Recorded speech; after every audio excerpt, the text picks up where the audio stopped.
नाग पंचमी श्रावण मास के शुक्ल पक्ष की पंचमी तिथि को मनाया जाने वाला एक हिंदू त्योहार है। इस दिन नागों की पूजा की जाती है। यह त्योहार नागों के प्रति सम्मान और कृतज्ञता व्यक्त करने का एक तरीका है और यह माना जाता है कि इस दिन नागों की पूजा करने से वे प्रसन्न होते हैं और भक्तों की रक्षा करते हैं। नाग पंचमी के दिन लोग अपने घरों के दरवाजों और दीवारों पर नागों के चित्र बनाते हैं, उपवास रखते हैं और नागों को दूध और लावा चढ़ाते हैं। नाग पंचमी का त्यौहार न केवल धार्मिक महत्व रखता है बल्कि यह सांपों के प्रति सम्मान और पर्यावरण के प्रति जागरूकता भी सिखाता है। नाग पंचमी से जुड़ी कई पौराणिक कथाएं प्रचलित हैं। इनमें से एक कथा बहुत ज़्यादा प्रचलित है, तो आइए सुनते हैं ये नाग पंचमी की पौराणिक कथा। प्राचीन काल में एक सेठ जी थे जिनके 7 पुत्र थे। 7 पुत्र विवाहित थे। इन्हीं 7 पुत्रों में से सबसे छोटे पुत्र की पत्नी काफी चरित्रवान और श्रेष्ठ थी, लेकिन उसका कोई भाई नहीं था। एक दिन सेठ जी की सबसे बड़ी बहू ने घर लीपने के लिए पीली मिट्टी लाने को सभी बहुओं को साथ चलने के लिए कहा, तो सभी बहुएं धलिया और खुरपी लेकर मिट्टी खोदने लगी।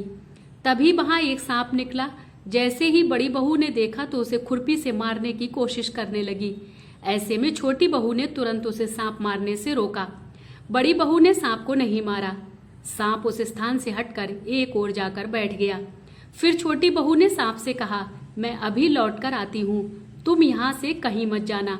यह कहकर वह सबके साथ मिट्टी लेकर घर चली गई, लेकिन घर में कामकाज के कारण सांप को दिया वादा भूल गई।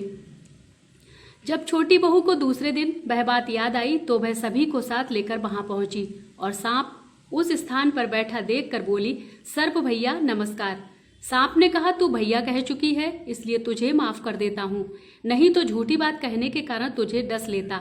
वह बोली, भैया मुझसे भूल हो गई, क्षमा मांगती हूँ। सांप बोला, अच्छा तू आज से मेरी बहन हुई और मैं तेरा भाई, तुझे जो मांगना हो सो मांग ले। वह बोली, भैया मेरा कोई भाई नहीं है, अच्छा हुआ जो तू मेरा भाई बन गया। कुछ समय बीतने पर वह सर्प मनुष्य का रूप लेकर उसके घर आया और बोला, मेरी बहन को भेज दो। सब हैरान हो गए क्योंकि सभी यही जानते थे कि छोटी बहू के कोई भाई नहीं था। तो सर्प बोला, मैं इसका चचेरा भाई हूँ, बचपन में ही बाहर चला गया था। ऐसा सुनकर घर के लोगों ने छोटी बहू को उसके साथ भेज दिया। उसने मार्ग में बताया कि मैं वही सर्प हूँ, इसलिए तू डरना नहीं और जहाँ चलने में कठिनाई हो वहाँ मेरी पूंछ पकड़ लेना। छोटी बहू उसके कहे अनुसार उसके घर पहुंच गई। वहां के धन ऐश्वर्य को देखकर वह चकित हो गई। एक दिन सर्प की माता ने उससे कहा, मैं एक काम से बाहर जा रही हूँ, तू अपने भाई को ठंडा दूध पिला देना। लेकिन छोटी बहू को ये बात ध्यान नहीं रही और उसने गलती से सर्प को गर्म दूध पिला दिया, जिसमें उसका मुख बुरी तरह से जल गया। यह देखकर सर्प की माता बहुत क्रोधित हुई, परंतु सर्प के समझाने पर शांत हो गई। तब सर्प ने कहा कि बहन को अब उसके घर भेज देना चाहिए।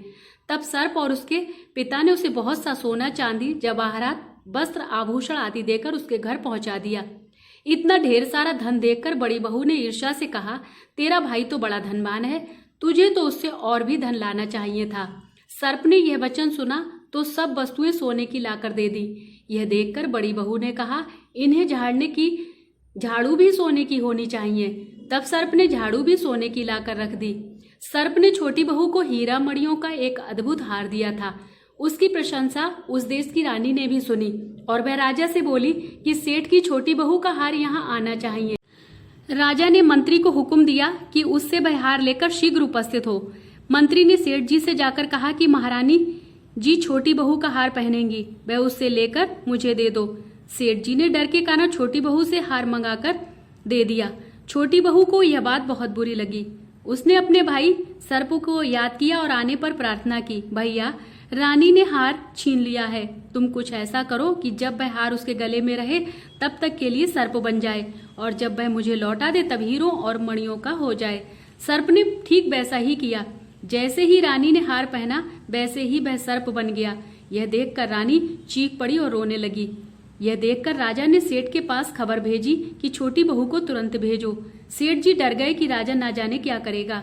वे स्वयं छोटी बहू को साथ लेकर उपस्थित हुए।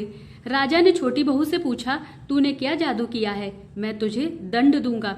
छोटी बहू बोली, राजन धृष्टता क्षमा कीजिए, यह हार ही ऐसा है कि मेरे गले में हीरों और मणियों का रहता है और दूसरे के गले में सर्प बन जाता है। यह सुनकर राजा ने वह सर्प बना हार उसे देकर कहा, अभी पहन कर दिखाओ। छोटी बहू ने जैसे ही उसे पहना वैसे ही हीरों मणियों का हो गया। यह देखकर राजा को विश्वास हो गया और उसने प्रसन्न होकर उसे ढेर सारी मुद्राएं पुरस्कार में दी। छोटी बहू घर लौट आई। उसके धन को देखकर बड़ी बहू ने ईर्ष्या के कारण उसके पति को सिखाया कि छोटी बहू के पास कहीं से धन आया है। यह सुनकर उसके पति ने अपनी पत्नी से पूछा कि सही बता, यह धन तुझे कौन देता है। तब उसने सर्प को याद किया। बहन को मुश्किल में फंसता देख उसी समय सर्प वहां प्रकट हुआ और कहने लगा, जो मेरी बहन के आचरण पर संदेह करेगा तो मैं उसे खा लूंगा।